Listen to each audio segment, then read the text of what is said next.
Hey guys, I am here in Minneapolis and seeing what is happening to our country on basically its front line at the moment. And it's both beautiful and scary. All right. Like getting off the plane and basically coming toes to toes with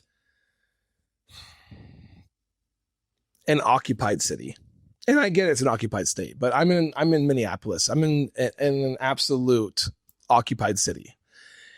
And I say that because there are ICE agents everywhere. There are thousands of them here. It's literally an occupied military force. And they love what they're doing. They're clapping, they're giving thumbs up, they're smiling. These ICE agents absolutely love what they're doing here.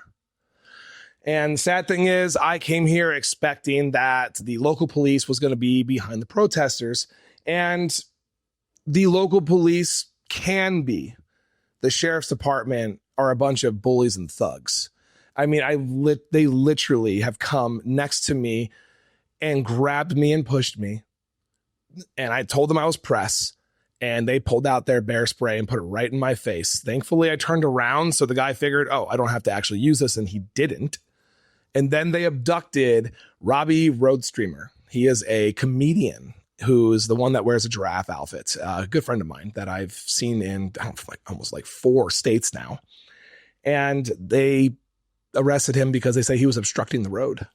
The truth is, he was closer to the side than I was. I was actually probably obstructing the road for a photo. But they targeted him because he's an activist and he has a lot of people that follow him. And since they arrested him yesterday and they said it's a weekend, they're not going to let him out until Tuesday afternoon. It's crazy. They are actually putting fear in people's entire lives. I have been to so many protests, and I've been to places when there weren't protests. And let me tell you what the difference is. When I was walking in what are supposed to be very populated areas of Minneapolis, I see nobody on the roads, nobody on the streets. Yeah, I get it's cold, but these people they're used to this. It's fine. But nobody's going out and doing anything out of fear. People are too scared.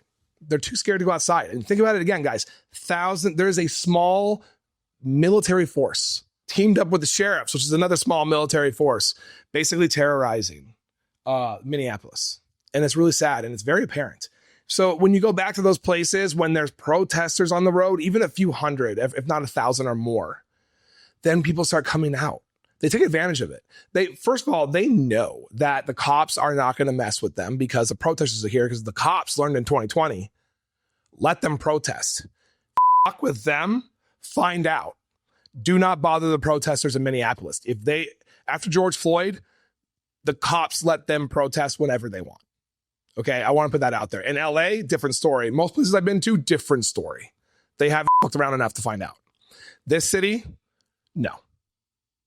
Absolutely not. And then while we're there, 100, 200, 300, 1,000 people are rushing to go to the grocery store. They're rushing to go shopping. They're rushing to go, get a bottle of milk, whatever they have to do, because they know the protesters are right there on the streets, which means nobody will mess with them. Because DHS, ICE, Border Patrol, they are not going anywhere near those protests.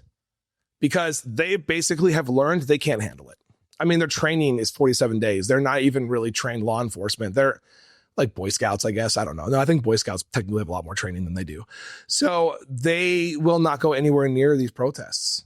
They just won't. And then you have other situations where there's a place called Whipple. It's the ICE detention center where ICE is bringing all of their people, which is right next to the airport, before they're shipping them off to God knows where. And there are protesters there every single day. And they are there peacefully protesting, dancing, singing, screaming, cursing. It's a First Amendment activity.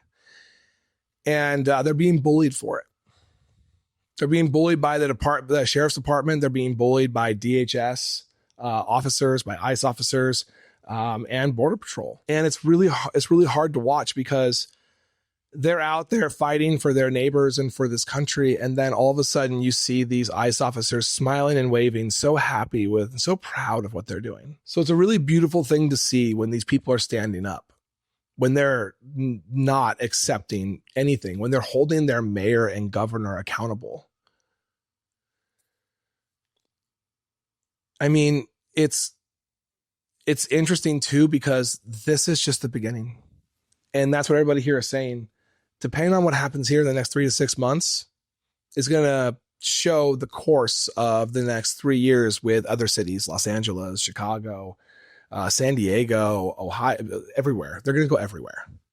So these people are literally fighting every single day, not just for Minneapolis, not just for their neighbors, but for everybody else in this country. And if you're watching this in Minneapolis, I want to say I am beyond impressed.